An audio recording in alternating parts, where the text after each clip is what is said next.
Here it is. Let me hit this. Everyone, would you please welcome to the Putting You Over podcast? He is a stand up comic and producer of Fist Combat TV, the big hair behemoth, Dirty Ron McDonald. Hey, Well, what's crack-a-lackin'? what's up? That's our what do we call him? Our pitch man, our promo guy, Ryan Romano. Dude, that's a hell of a promo there, man. Yeah, I love it. he wants to be a ring announcer. He wants to do that shit. So I was like, hey, here's who we're having on every week. Cut one and I'll just play it. Why not? That's solid, man. Like anybody that ever wants to get in the wrestling business, just hang around. Like ask if you could help. Like we always need help. So being a guy that's run my own promotion for 14 years, and being a wrestler for on and off over 2 decades now. Show up, help out. Yeah, put people over. That's what we're about. Hopefully we can put you over tonight. Put you over, son. That's right. We're on the Put You Over podcast. Hanging and banging. Clanging and slanging. Right here with Dirty Ron McDonald. Dirty. Is that what you go by, the standing streamer? The standing streamer, that is correct. I've never sat on stream. Ever. Oh, why not? When I started this whole streaming thing, the only room in the house I had at the time was my garage, and I set everything up on the workbench, and it was waist high, and I was like, I'm gonna stand because sitting in a chair does not help. I played video games at that time. Sitting in the chair did not work for me. So I stood. My friend said, "You're the standing streamer." There we go. Now I'm at a bar. Boom. Done deal. You are the standing streamer. Well, thanks for having me on, dude. Got some things popping out down here in San Diego. So, I'm not sure what you want to talk about. So, I'll let you call it in the ring, brother. We call it in the ring. Look, I have two pages of stuff I've written down. I probably will not follow them at all. I kind of go with the flow, and we'll see where we land. First things first, my producer Vanessa up in Canada was very concerned that you were going to show up in dirty Ron in makeup. She's got a thing. She's not very fond of clowns. Yeah. Well, here's the thing. I started wrestling over 20 years ago. Yeah. In St. Louis, Missouri. And I became Dirty Ron over the last 4 or 5 years. And, I really found out that I am Dirty Ron. I embody everything that character embodies, which is just myself turned up to 12 or 15 or whatever, just a wild clown. And I mean, look at this fucking awesome hair, It is. That is phenomenal hair. And you got the Kenny Powers look. You give me that vibe as well. I mean, sometimes when you see somebody, you like to, mimic them in some ways or take a little bit of their style. But when I watched Eastbound and Down, I was like, I mean, this basically already is me, Right. And it was one of those things where in my early and mid 20s, I worked in the corporate world, sales jobs that I fucking hated. And, my cousin who introduced me to Eastbound and Down, we were in a band together, toured with Afro Man. That's a whole nother fucking. That's a whole nother show. Oh yeah, right. But he was like, he kind of gave me the idea of what do you need all these materialistic possessions? What do you need all of this bullshit to make you fit in?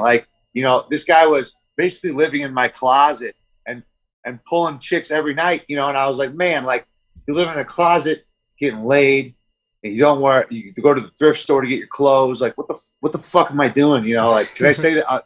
Yeah, you're good. I cuss it. Okay, yeah. cool. I can use the B to do that, but I'm not gonna. I was like, what the fuck am I doing, man? So,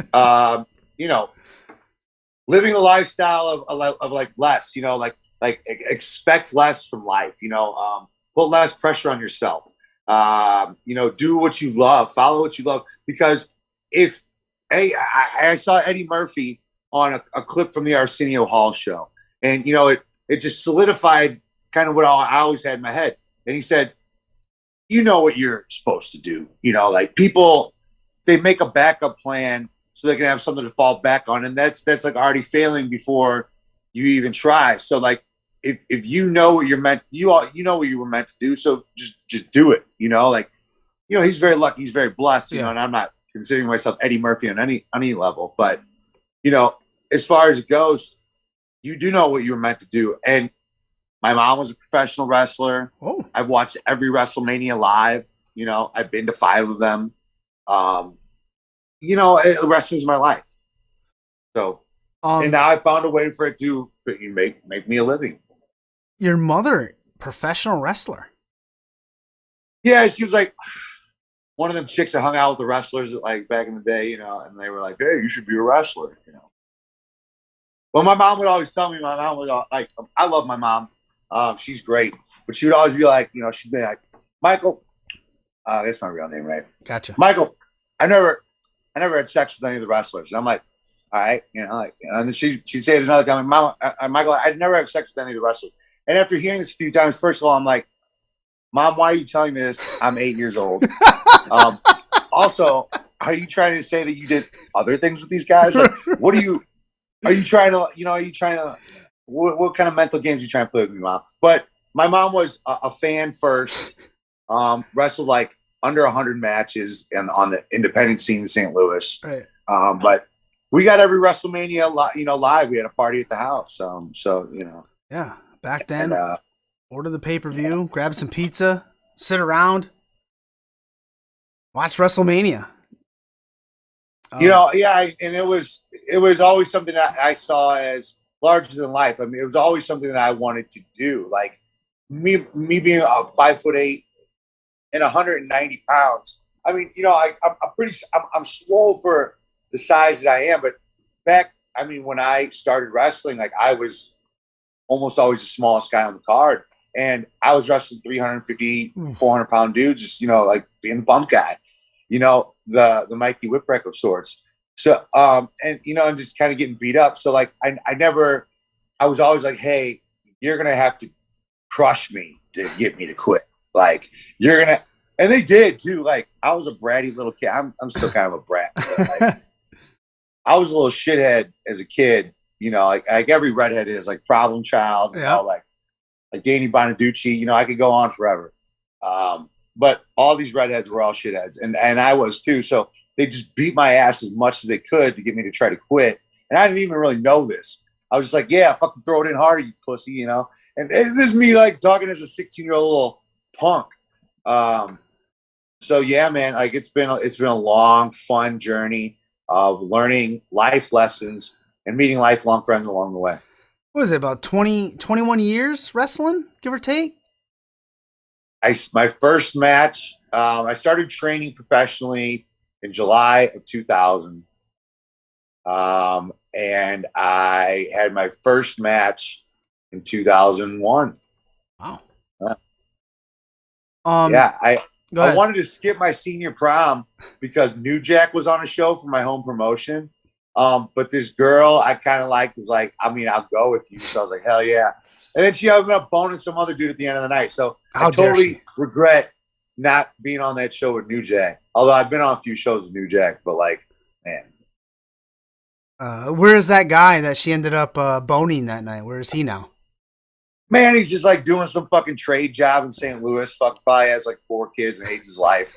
You know, just like it's like everybody from St. Louis. Not that I'm hating on my hometown, right? But like, you know, once I started creeping up to 30, I was like, man, I gotta get the fuck out of here. You know, like, dude, everybody's already have kids. They're like, why aren't you married? You know, like, oh man, just like, But came out to the West Coast, found my soulmate. Now we run a wrestling promotion and a venue and a school, and you know, it's a music venue during the week, and then wrestling on the weekends. And that's every Saturday. Every Saturday, OB Rassel with an R.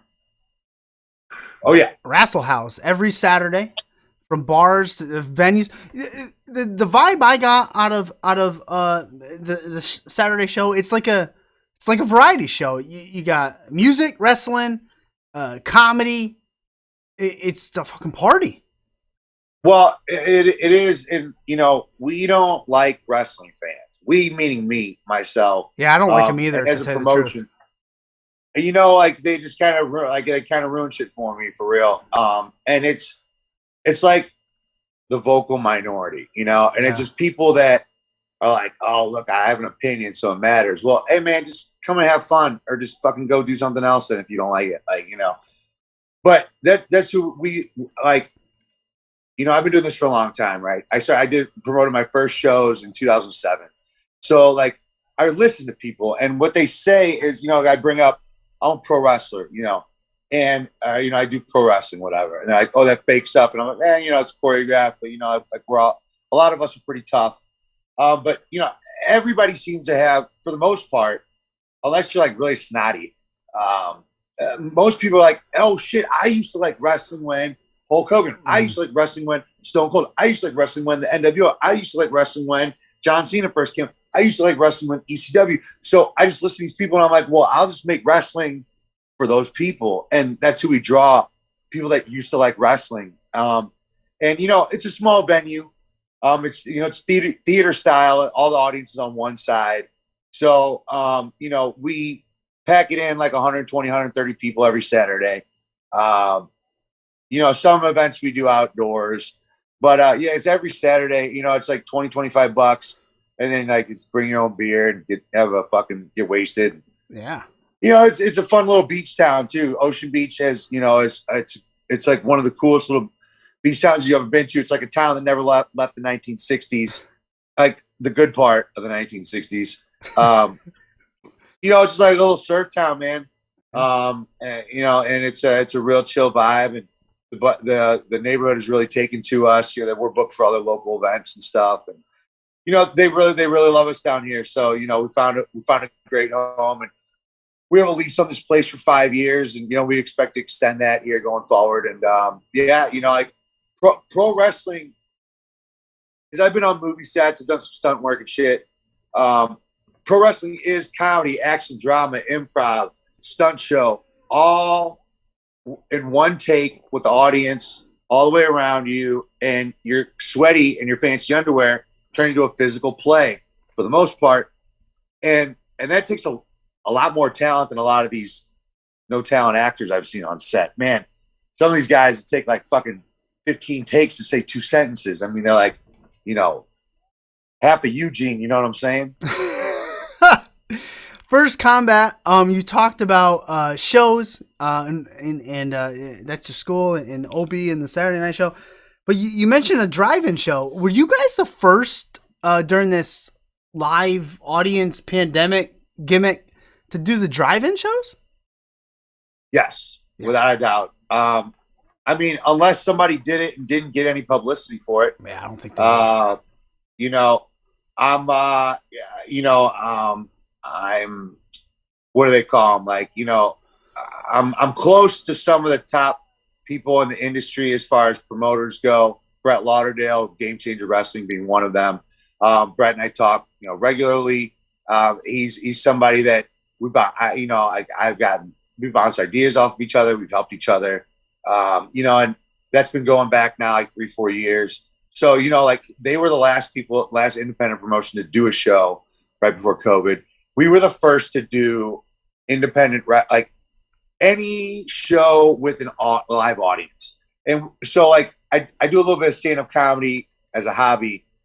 And there were some of these comics that were doing parking lot shows where they had a transistor and you just tuned into the radio station. You could hear the comics. Yep. You'd be distant, you know, safely, yada, yada, yada, whatever. So I was like, well, why aren't we doing wrestling shows? And the reason we weren't doing wrestling shows is because everybody started to get fat during COVID. Like they just didn't give a fuck. Sit home and so, fucking like, eat. Wrestlers were like 2 months not doing shit, just eating, you know, and like, damn, how much weight can a fucking indie wrestler pack on in 2 months? But shit, like, you know, a lot of us came back fat, out of shape, and there weren't a whole lot of wrestlers that were honestly like jumping at the bit to fucking do it. I mean, my friends were, you know, like the guys that I fuck with, you know, and even like Kurt Stallion Rogers now, okay. Independence.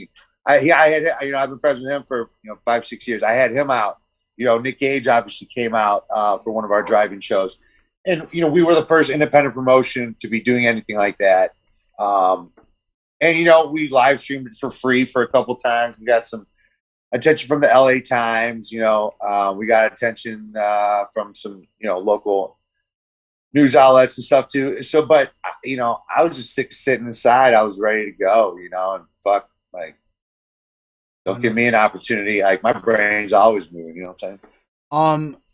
I'm gonna get to the GCW versus Fist Combat 2 or Nick Gage versus Dirty Ron 2. I'm gonna get to that.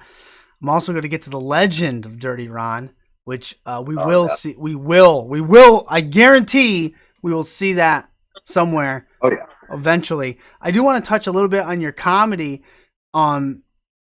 How does your comedy and wrestling? How are they like the same and different? I guess. So when I toured doing music, Okay. and they were comedy songs. When at the end of a song, when you see a band, you clap. Yep. Because you're like, well, I can't do that necessarily. Good job, like awesome. When somebody sees me gorilla press somebody over my head and throw them to the ground, they're like, oh shit, that's awesome. I can't do that. But when people hear you tell a joke, they're like, fuck that guy. I'm funnier than him. Like, why do I want to make this guy laugh?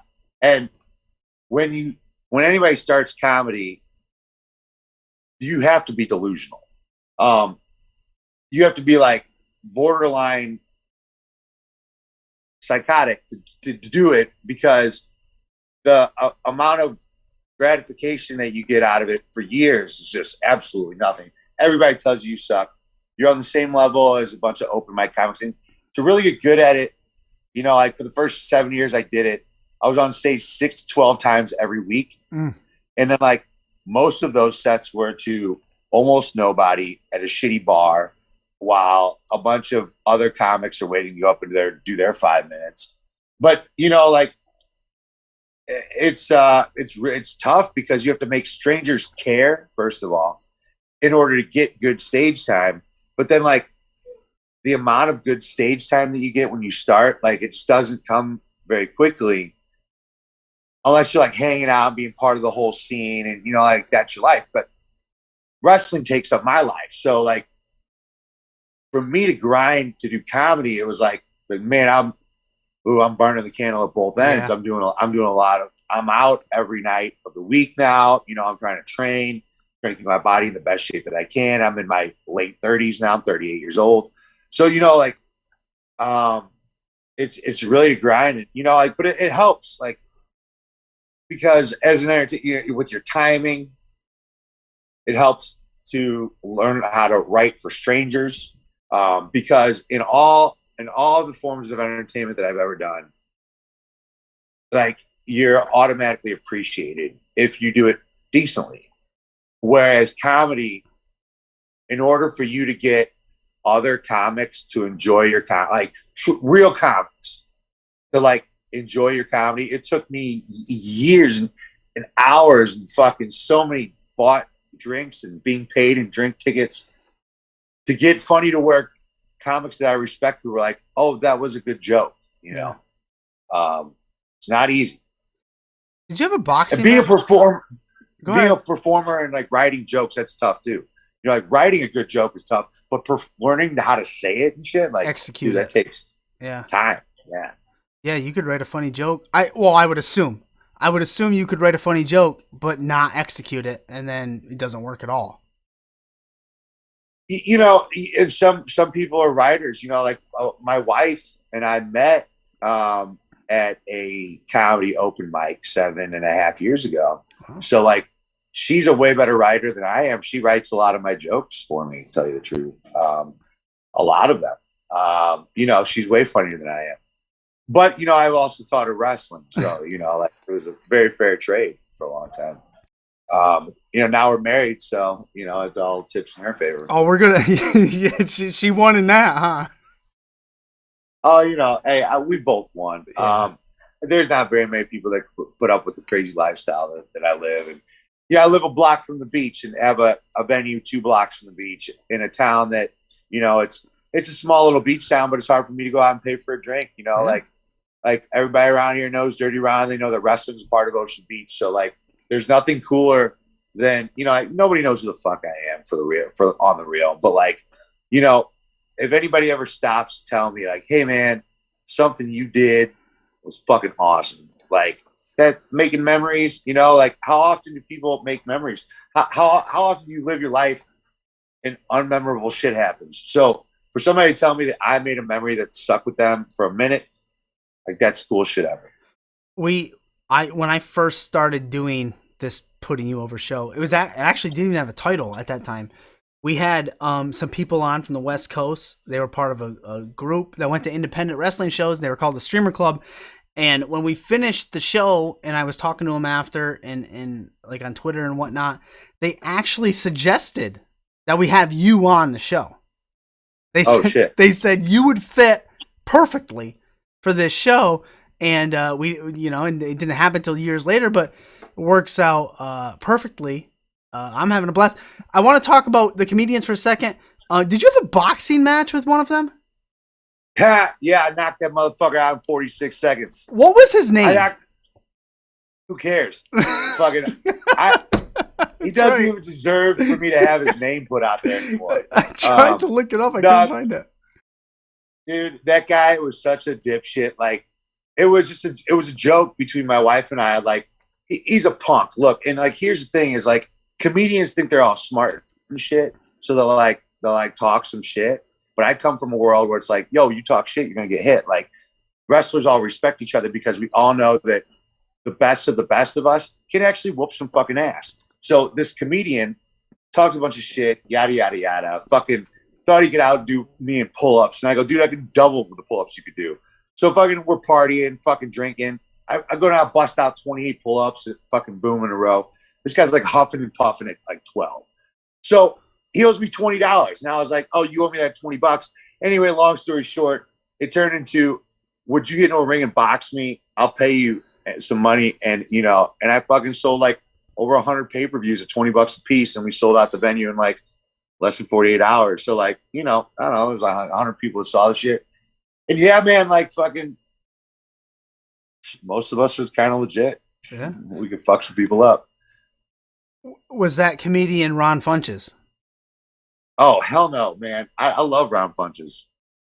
I'm going to see him tomorrow in LA. I was going to say, will Tony Deppen destroy Ron Funches?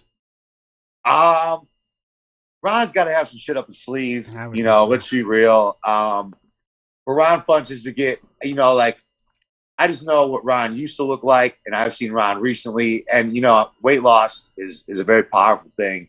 Anybody that gets their body, you know, in a healthier position, I'm all for.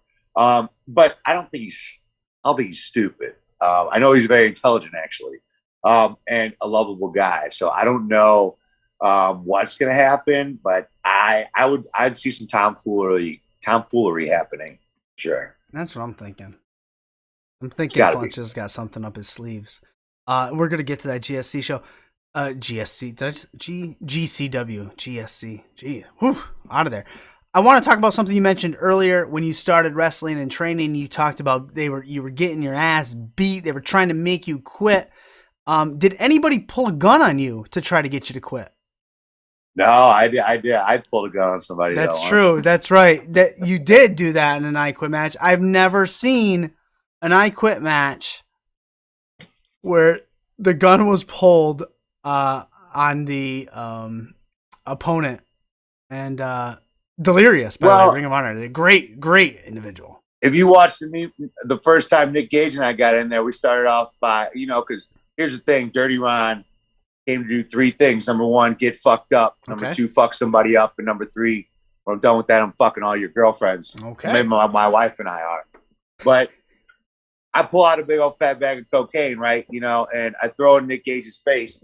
And then he tries throwing it in my face, and we had a cocaine off. And then, you know, that's just, you know, I'm telling you right now, if you keep watching Dirty Ron, you're going to see some shit you ain't never seen before. You know, like, if you watch Fist Combat, you're going to see some shit you ain't never seen before. And I guarantee our live broadcast this Saturday, September the 18th, on GCW's YouTube page, is going to be the most lit shit you've ever seen in your life. Why? Because it's a fight for territory. See, Brett Lauderdale and Game Changer Wrestling, they go into they're taking over every town like a virus. It's a good virus, right? But they're going into every town and just taking it over. They're outdrawing every independent promotion in the town that they go to. And then you get the help of that independent promoter. Well, you know what? If Brett Lauderdale and Game Changer Wrestling think they're going to come to San Diego, there's a reason they haven't run San Diego. All right? San Diego is my fucking town. And let me tell you this. On September 18th, they're going to bring their fucking best. Because I'm bringing the best that Southern California and Fist Combat have to offer to beat the shit out of the best, the Game Changer Wrestling. And Brett Lauderdale's group, he's the Paul Heyman of our generation. Well, let's see if he can Paul Heyman and his guys into coming down to San Diego, America's finest city, America's toughest city, and beat the shit out of the guys and gals from Fist Combat. I don't think it's possible. And if he can, the Game Changer Wrestling is more than welcome to run their shows in San Diego. But if they can't, which I believe they cannot, then they're going to have to stay out of San Diego because this is Dirty Ron's town. Dirty Ron, I couldn't have said it better myself. It is a battle of territories. They're coming in there. This is the second meeting now with Nick Gage and Dirty Ron. This is the second time we've done Game Changer Wrestling versus Fist Combat. We did the first one August the 8th of 2019. That full event is on our YouTube page for free at Fist Combat TV. You can at Fist Combat TV everything. Yep. Yeah, we got those links up as well. That's this Saturday, September 18th. So it's gonna be fucking badass. I tell you that much. Will the fans be bringing the weapons? Well, you know, here's one thing. This is a shoot. I don't think I've ever told this story. I think it's just fitting right now. Is, you know, wrestlers don't hate each other, right? It's not like love and hate. You know, we're all competitors who go out there to have the best match of the night, win, lose, or draw. But I was talking to Nick Gage before the first time we went out there, and I was like, Nick, you know, like, San Diego doesn't really watch any wrestling, you know, like I don't know, man. You know, maybe, you know, you should go out first, you know? And he was like, oh, all right. You know, and then later I heard him say something like, oh, this guy's like white hot baby face over here. And I giving me a little trouble. But then what happened when we came out to the ring, that even though it was Fist Combat versus Game Changer Wrestling the first time, this ain't an out pop contest, right? But this San Diego is Dirty Ron's town. Let me just say it to you like that. Now, since then, Nick Gage has been all over the news, all over Dark Side of the Ring, all over everything. He's the hottest thing in independent wrestling today. So if there was one person that I wanted to go out there, because there wasn't a finish of our match the first time. Right. It ended as us tag teaming against the current Fist Combat Tag Team Champions, because I had a big feud going with those guys at the time, and I guess they felt that need to interrupt my match. Shame on them. But the first time, there was no conclusion. So this time it's a battle for territory. So, you know, what better guy for me to go out there and go toe-to-toe with than Nick fucking Gage, the god of this shit. And that's happening this Saturday. September 18th. On GSC's YouTube. We'll see pizza cutters. Of course. Oh, yeah. So here, let me answer your question. Oh, yeah. Will the fans bring the weapons? Will the fans bring the weapons? Absolutely, they're going to bring the weapons. Because they always bring the weapons. But here's the thing, is I don't think they're bringing the weapons for Nick Gage. Ooh. So all the GCW fans out there, listen up. Bring your weapons for your boy Nick Gage. Because I got a fucking army behind me down here in San Diego. And you know what? When I come out to that ring on Saturday night, not only will all the wrestlers in the back know what the fuck is up, everybody watching for free on GCW's YouTube page, they're going to know what the fuck is up. And even though not everybody in the world knows who I am, they will. A lot more people in the world are going to know who I am, who Fist Combat is after this Saturday when we take down the hottest indie promotion in the fucking world. I'm fired up. Will anybody bring a dildo to this match? Dildos were brought to matches all the time. I've not had a fans bring the weapons match with any less than 2 dildos. So my over-under on the dildo bet is 2.5, just because we've been averaging about 2. But I think this is a high-quality match, and I think that 3 dildos will be brought, possibly. So that's why I'm putting the line at 2.5. All right, over-under. I'm gonna put my money on the over on 2.5 dildos. I'm definitely going with the over on 2.5 on that. I think that's a plus. That's a plus 150 there, because I would think that with the size of the audience, we sold out of all the seats. We got standing general admission right now left, but we're gonna pack the place out. We're doing this outdoors right outside of the OB Rassel House, our parking lot there, and we'll be streaming for free on live on the GCW YouTube page. September 18th. Now you have wrestled your wife several times, I believe. Twice. Here's the thing. Okay. We do wrestling every week. Yes. It's a different theme every week. And we did Pride Night on June 12th. Yep. So my wife thought it'd be a good idea that she's like, oh, I could do that death match shit because, she's had like 50 matches or so, not still green. But she's like, I think I could do this, and I don't know which one of us was hitting the blunt harder, but like the idea was like, why don't we dress up in drag? You do me, I'll do you.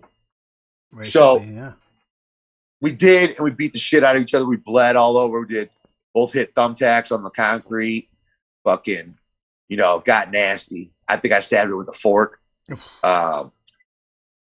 But she beat me. But Dirty Ron pinned Lovely Lucia because I was Lovely Lucia. She was Dirty Ron. So, right. I mean, come on. Technically, I won that match. So I won the Triple X championship the week later when I jumped 20 feet off the roof and threw an elbow through Venom. And I was doing these open challenges. She said, well, you're doing all these open challenges. I think I deserve a shot at the championship. I beat you the week before you won it back. So I was like, all right, fine. Why don't we do it on a Carnival of Death? Let's do it light tube death match. So we wrapped the ropes with barbed wire. We had a bunch of fucking light tubes. We got some chairs in there, a bunch of thumbtacks, got nasty. And we did a husband and wife light tube death match. What's the dynamic in the household the night before those matches? Nervous,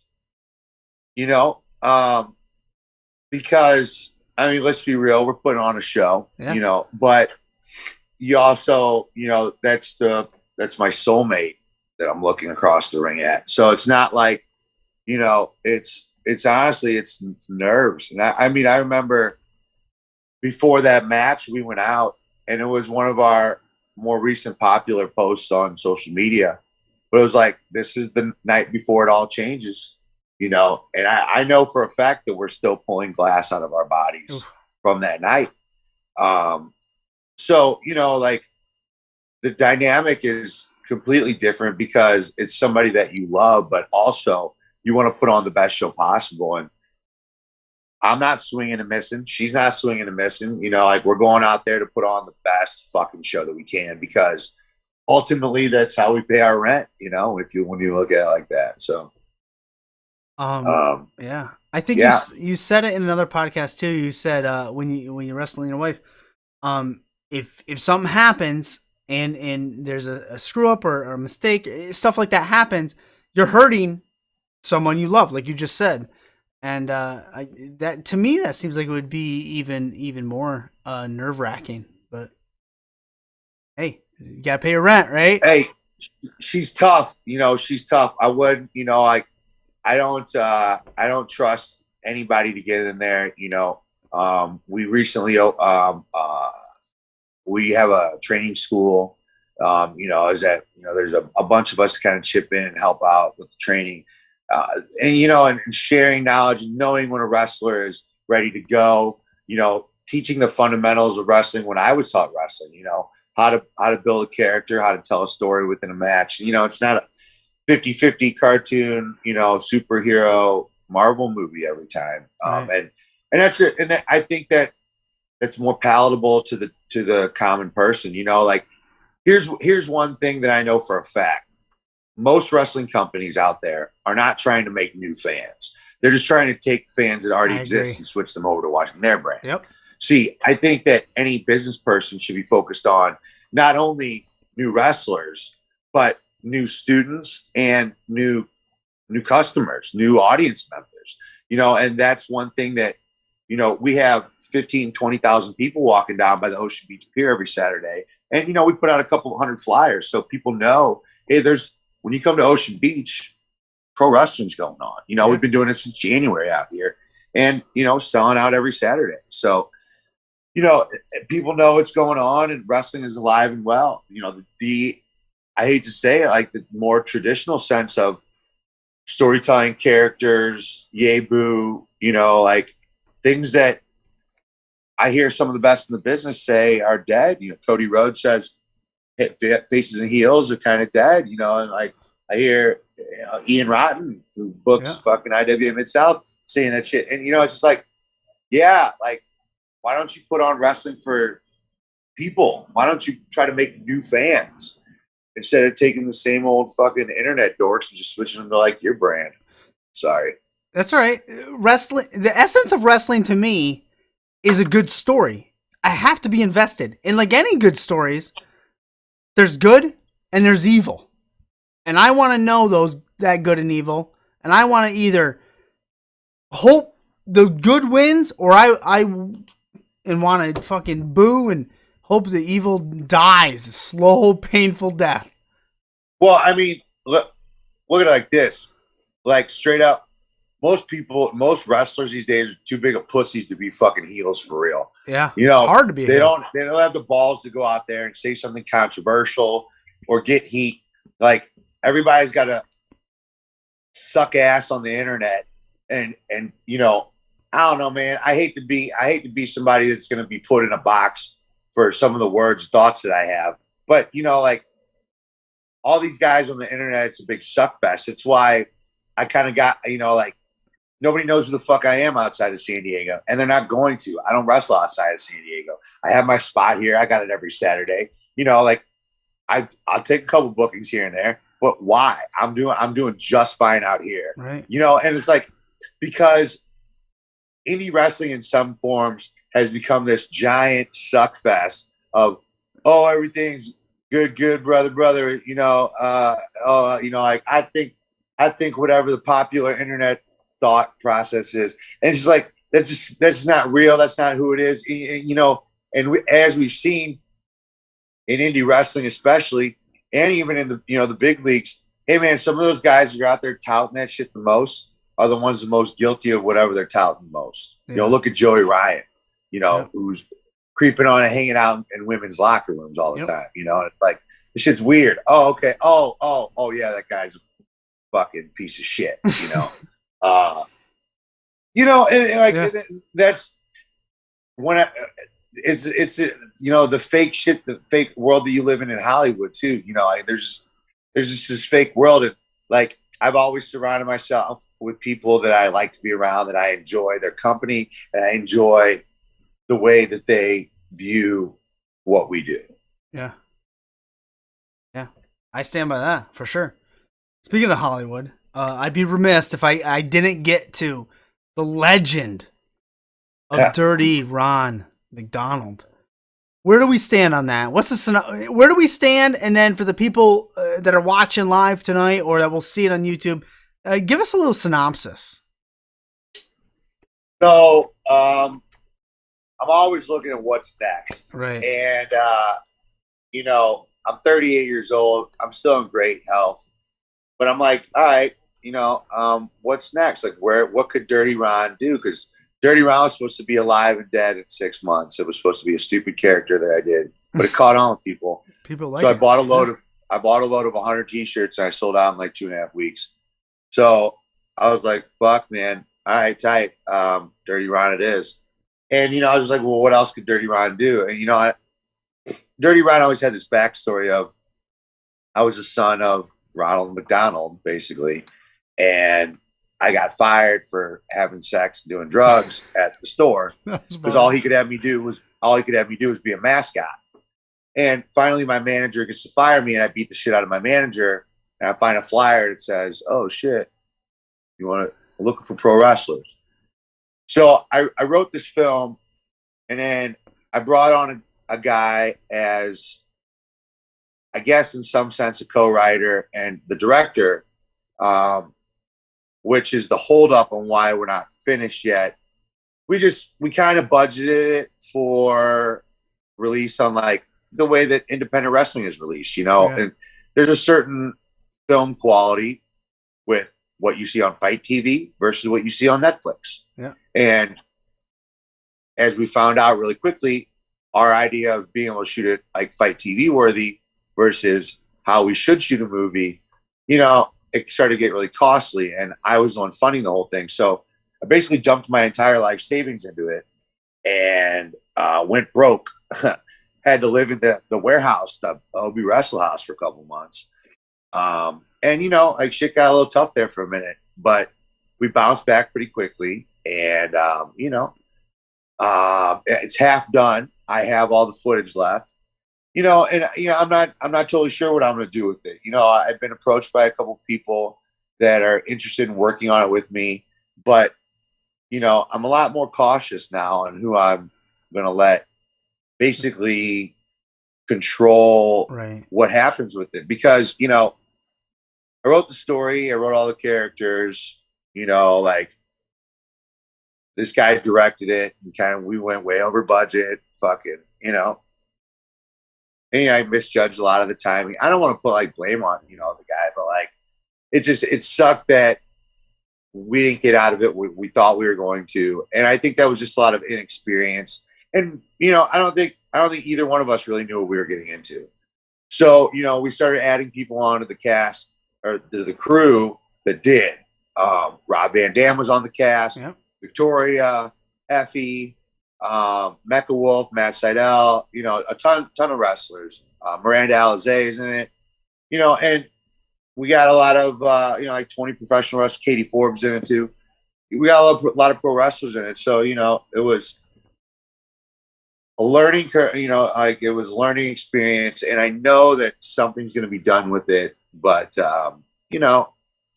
I think a lot of it rode on my shoulders, and I don't think I was ready for that.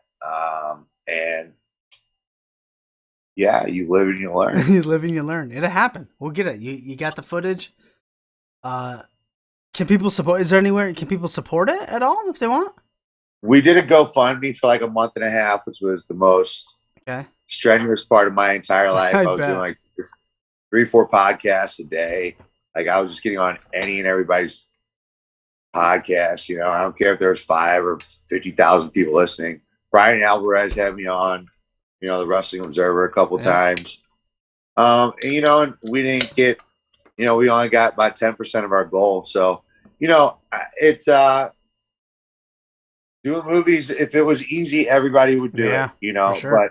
But it was really cool to work with Rob Van Dam. He was the first name that I really drew, and then after that it was just all easy to, oh hey, this person. Like, oh, Rob's doing it, tight, cool, I'm in.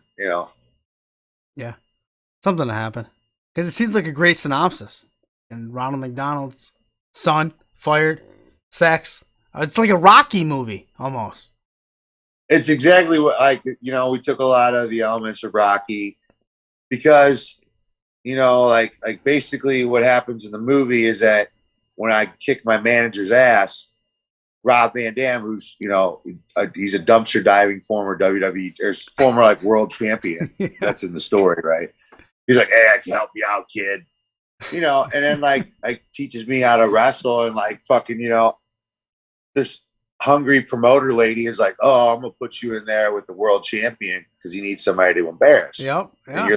You're the Burger Kid. So like, yeah, put me in there, and story tells itself. But it'll get out, something about it to get out there. See, one thing when the Indiegogo didn't happen is I talked to Rob, and he said to me, sometimes I've been trying to force things in my life and it just didn't work out, And then he said one of the most hippy dippy bullshit lines I've ever heard in my life. He goes, when the universe is ready, it'll happen. And like, swear to God, when he said it, I was like, this motherfucking Reiki thinking, hippy dippy yoga bullshit. Like, what the fuck? And then I thought about it for like 5 minutes. I thought about it for a lot longer than that. I still think about it every day, actually, because he was right. He's like, when the universe is ready, your shit will happen. You know, you can't force things to happen. All you can do in life is make a plan, reshuffle when you need to, Yeah. and then keep going with your plan. See, it's not over until you give up. You know, that's why, you know, we're going to see something with this movie. I know that too. I you know, know. like it, you know, like what am I going to do against Nick Gage on Saturday? Who knows? What am I going to do tomorrow in LA when Game Changer Wrestling's in LA on Fight TV on pay-per-view? Who knows? But I'm telling you what, the war paint is coming with me when I drive right up to the 5, the Ukrainian Cultural Center in Los Angeles tomorrow, because Dirty Ron's got something to say. No, wait a minute. So your show with GCW and Nick Gage, it's Saturday, but you just said something about Friday with GCW. they have a show Friday in LA. Interesting. Will Dirty They have a Ron show be at that show? Will I be at that show? They better hope that I don't find a live microphone, because they're going to owe me some fucking royalties because the rate jump when Dirty Ron steps on a hot mic in front of however many hundred people they sold tickets to up there in LA. Well, let me tell you this, right? Game Changer Wrestling is in for some shit that they had no idea. Because when they come down here on San Diego, we're going to be ready. Who knows? We might be amongst those in the crowd on Friday night. We might be amongst those hanging out outside the building on Friday night, scouting what we got to go on Saturday night. Who knows? I might have to sneak my way right into that building, grab a mic out of a ring announcer's hand, and threaten him with his life. Ooh. To tell the people on Fight TV, tell people all over the world what's going to happen this Saturday night. And you know what's going to happen this Saturday night? They're coming into our town. They're coming into our backyard. So they better have some shit up their sleeves. Shit, they better have 13 sleeves and trips up all those motherfuckers, because we're throwing nothing but aces at these motherfuckers. We got Brandon Gatson. We got Doomfly. We got Anashan, your boy Dirty Ron right here. Motros, the Fist Combat Heavyweight Champion. Venom, Helman Rosecrown, Cameron Gates. These are just some of the few wrestlers representing Fist Combat against some of the best that they got. Nick Cage, Effie, the Second Gear Crew, Mance Warner, and Matt Justice. They got AJ Gray. They got Jordan Oliver coming down here. They got Atticus Cogar coming down here. They got all the top guns coming out of this motherfucker. But I tell you what, we are going to be bringing the fire and bringing the thunder, unlike anything that they've ever seen. They better be ready. I've been telling them for weeks now, guys, get ready, because Dirty Ron does not come to fuck around. Well, I'll tell you what, Dirty Ron, I couldn't have said that better myself. September 18th, GCW versus Fist Combat. Fuck, man, I'm pumped. What do we do at the end of every show? You've done a phenomenal job tonight with it anyways, but I'm going to give you the mic, and I'm going to give you a hot mic. I'm going to let you say whatever you want. You can plug anything you want. You can bury anyone you want. You can put over anybody you want. I don't care, Dirty Ron. The floor is yours. I've heard rumblings of Joey Ryan trying to make his way back to professional wrestling, and it makes me sick to my stomach. And I had something to say to him at the end of my boxing match, because comedian Adam Hunter also does MMA Roasted, one of the most popular MMA podcasts out there. Adam Hunter, at Adam Comedian, by the way. Adam's asked me, he said, "Are you done boxing? Do you have anybody to call out?" You know, and I could have called out Jake or Logan Paul. I could have called out some former washed-up UFC fighter. I could have called out some fucking SoundCloud rapper. But you know who I called out? And I call this out because it's personal to me. I called out Joey Ryan, and I said this: Joey, I'll offer you. What do we got to get? $20,000 on the table, Joey. I want to get you in a fucking boxing ring. I want to knock the shit out of you, because not only did you creep on my wife, I know the women that you crept on, and that's just something that we don't need in wrestling. So, you know, like, calling out to Joey Ryan or any of those people that make wrestling an uncomfortable place from the inside, you know, that shit churns my stomach. It makes me sick to my stomach to think that somebody like that would even be allowed back into professional wrestling. So, if you want something to be said, Like I think in professional wrestling, it can, people can get the wrong idea. A lot of testosterone's flowing. A lot of people's girlfriends are in there. You know what I'm saying? And you just got to understand, it's got to be a safe place for everybody. We don't stand for that shit here at Fist Combat. I don't think anybody should. Sometimes you pretty much got to look at convictions, and other times you got to look at accusations. And somebody like Joey Ryan, I think, deserves what's coming to him. So if that guy shows up into a locker room anywhere, I'll fly myself out there, walk in the locker room, beat the shit out of him myself. So, Joey Ryan, don't ever come back to pro wrestling, please. Just stay at your fucking favorite taco shop in LA. All right? We don't need you. We don't need you, and we don't need people like you, Joey Ryan. So please fuck off forever. Thank you very much. Please go die. Excellent. I didn't totally mean that last part, but he can fuck off forever. Excellent. Yeah, we don't mean the last part, but fuck off, Joey Ryan. Dirty Ron, you've been a pleasure to have on tonight. You're welcome back anytime, and go fuck GCW up. Fuck him up. Dog, I'm going to fuck him up so hard, they're not even going to know. I'm going to fuck him up so hard, Jen and Jameson's going to be like, I ain't never been fucked that hard. Like, I'm gonna fuck him so hard, the grandmas are going to feel it, okay? Dead or alive. I don't care if they're 6 feet under, the grandma's going to feel that shit. Because Dirty Ron and Fist Combat, we bring it every fucking time.